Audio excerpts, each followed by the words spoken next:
Olá, novamente aqui no meu canal Estudando História, o canal do conhecimento. O tema de hoje é sobre o Jesus e o Evangelho. Vocês ouviram o que foi dito, olho por olho e dente por dente. Mas eu lhes digo, não resistam ao perverso. Se alguém o ferir na face direita, ofereça-lhe também a outra. E se alguém quiser processá-lo e tirar-lhe a túnica, deixe que leve também a capa.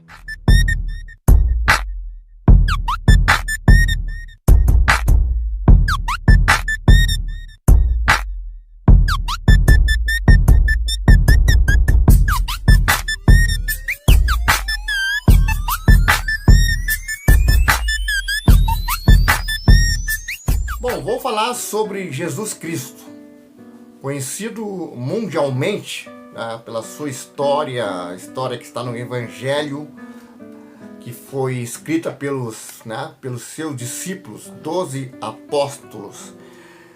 Hoje nós temos um calendário baseado pelo mundo ocidental, chamado calendário gregoriano, criado na Idade Média.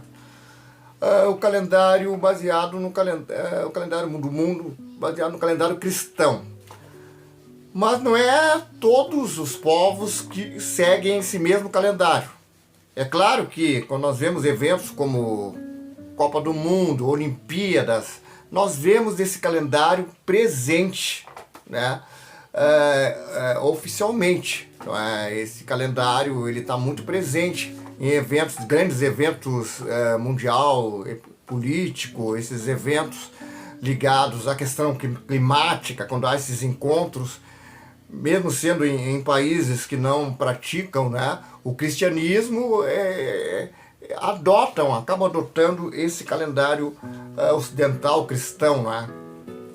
Bom, vamos conhecer um pouco do cristianismo, o que foi Jesus e o que é essa mensagem de Jesus. Vamos conhecer o Jesus histórico.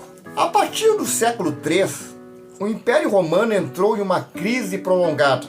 Para muitos romanos, empobrecidos em consequência da crise, a religião oficial e o culto ao imperador já não traziam conforto espiritual ou esperança de dias melhores. Então, foi justamente nessa época que o cristianismo se expandiu e se consolidou. Para isso, contribuíram os ensinamentos de Jesus. Segundo o Novo Testamento, Jesus, filho de Maria e José, nasceu em Belém, lugarejo próximo a Jerusalém, na Judéia, que na época era uma província do Império Romano, sob o governo de Otávio Augusto. Aos 30 anos, dizendo ser o Messias, Jesus começou a percorrer as aldeias e cidades da Judéia, pregando o amor ao próximo, a humildade e a igualdade entre as pessoas, e prometendo aos justos o paraíso. Vocês ouviram o que foi dito, ame o seu próximo e odeie o seu inimigo. Mas eu lhes digo, amem os seus inimigos e orem por aqueles que os perseguem, para que vocês venham a ser filhos de seu Pai que está nos céus. Com isso, conseguiu muitos seguidores entre os judeus pobres. Em suas pregações, Jesus propunha a adoração a um só Deus, único e universal, opondo-se com isso à crença aos vários deuses romanos. Afirmava ser o Messias que traria a felicidade eterna a quem merecesse. Se opunha à violência e prometia a vida eterna. Por isso, e pela acusação de se dizer rei dos judeus e de pregar contra as autoridades, Jesus foi condenado à morte na cruz pelos romanos. Após sua morte, os apóstolos, com destaque para Paulo e Pedro, passaram a transmitir seus ensinamentos aos povos do Império, já que a proposta cristã era de uma religião universal. Uma religião que unisse todos os povos, né?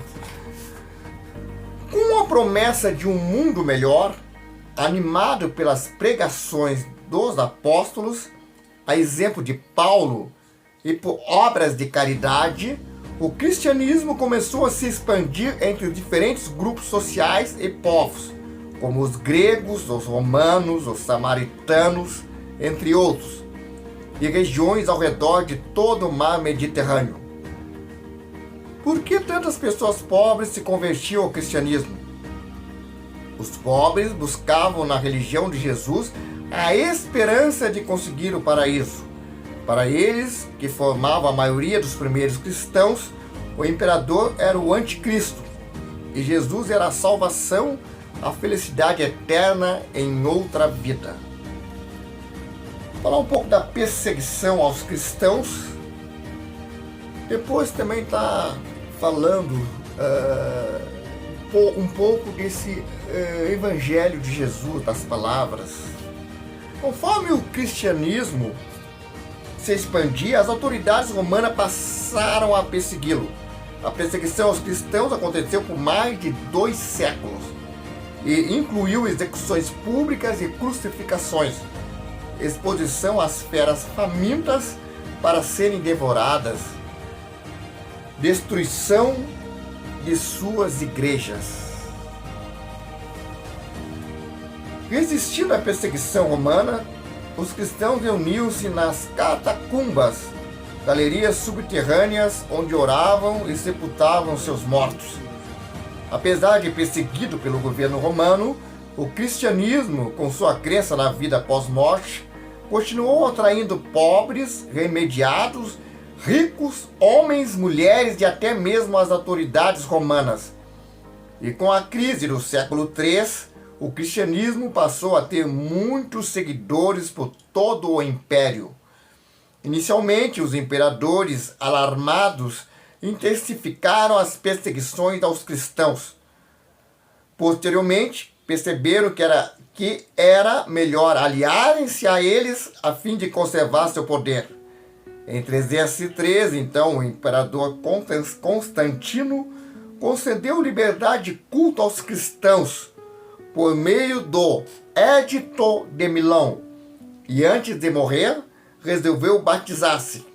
A consagração do cristianismo deu-se no governo de Teodósio, que, em 380, transformou o cristianismo em religião oficial do Império Romano. Nascido entre os pobres, o cristianismo passava a ser agora uma das colunas de sustentação do Estado romano. Vendo aqui, né, pessoal? É interessante, né, todo esse processo do cristianismo e como Roma saiu daquele estado, né, politeísta, de acreditar em vários deuses, e entrou para o estado monoteísta. Como Roma se torna um estado cristão, que torna o cristianismo a religião oficial, onde a igreja católica passa a vigorar. Como há toda essa transformação, né? É muito interessante. Vamos ver um pouco do evangelho cristão, né? A partir do ponto de vista, né, do evangelho de Marcos. Pegando aqui o padre mexicano José Cardena Palhares. O padre mexicano José Cárdenas Palhares é formado em filosofia, teologia e ciências bíblicas.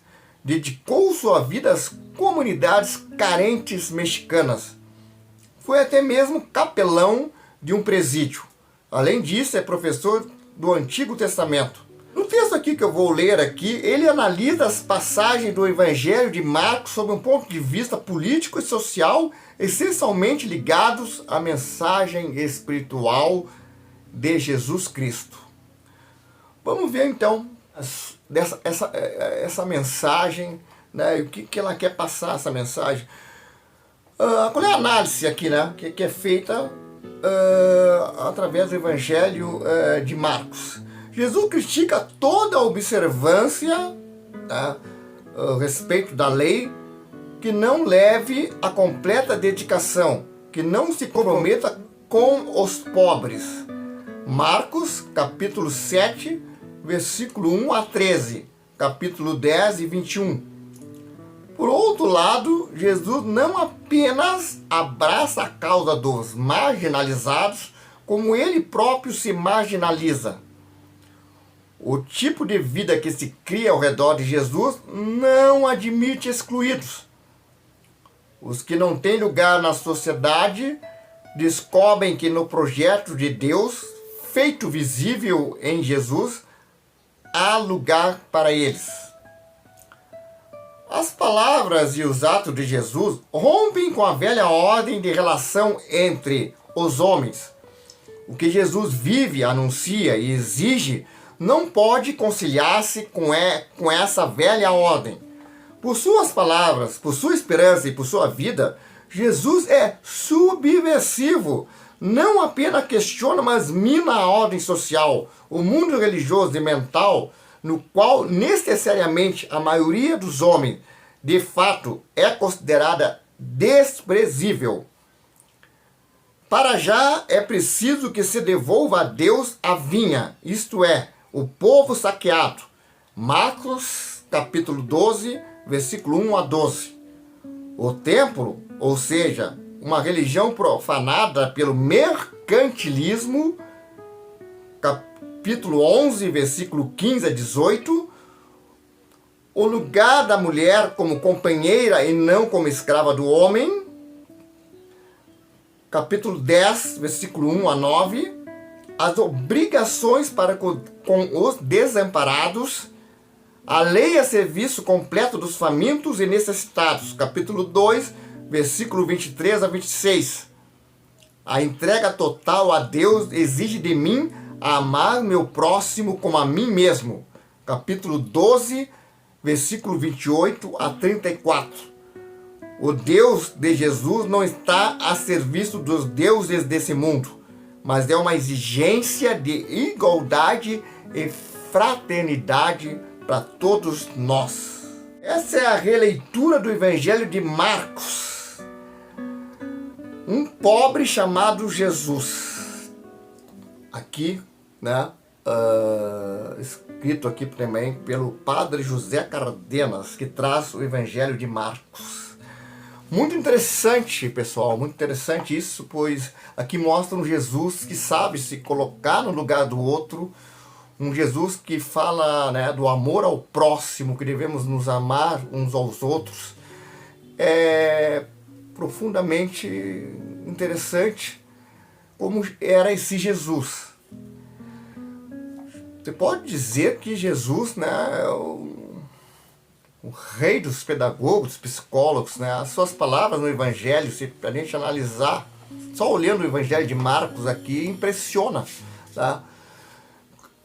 Todo o contexto dessas palavras de amor ao próximo, de não julgar o outro, a questão das mentiras, né, que Jesus condenava, na qual, né, a mentira realmente faz muitos estragos. Hoje nós temos, né, infelizmente, chamados fake news, e infelizmente muitas pessoas, né, elas acabam compartilhando as mentiras sem antes pesquisar.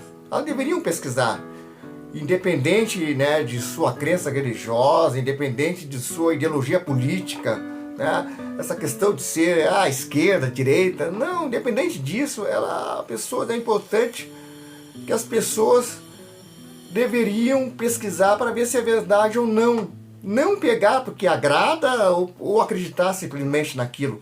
Tem que pesquisar, ver de onde é que vem aquilo, se é verdade ou não, antes de sair espalhando mentiras, fake news. Isso, acho que Jesus ensinou isso.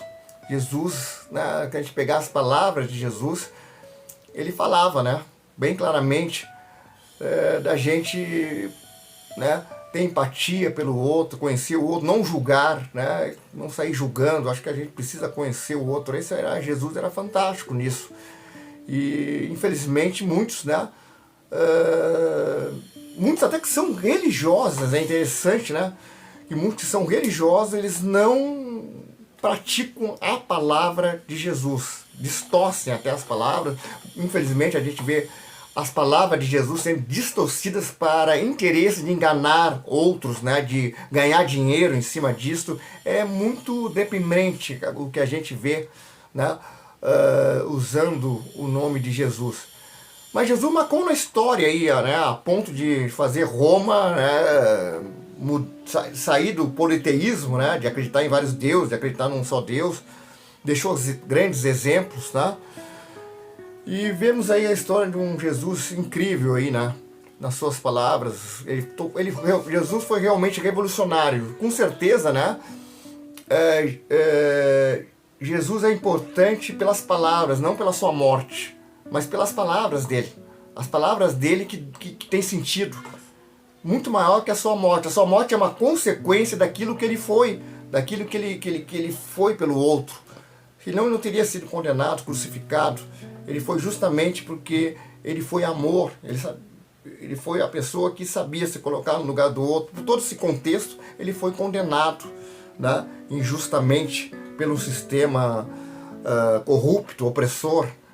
Não muito diferente do que nós vemos hoje no mundo, não é? Então é isso, galera. Antes de eu terminar aqui, né, eu peço aqui, né, uma contribuição, quero deixar bem claro, contribuição espontânea ao meu canal, esse canal, né, do conhecimento. Eu peço que quem puder colaborar espontaneamente, ajudar ao crescimento desse canal, para que eu possa cada vez mais fazer mais vídeos com maior qualidade. Eu peço uma contribuição, né, espontânea. Quem não puder, né, assistindo meus vídeos, compartilhando, já está ajudando muito. Principalmente compartilhar conhecimento, né? Compartilhar conhecimento, galera, é muito importante mesmo. E então peço aí para quem não se inscreveu, que se inscreva no meu canal.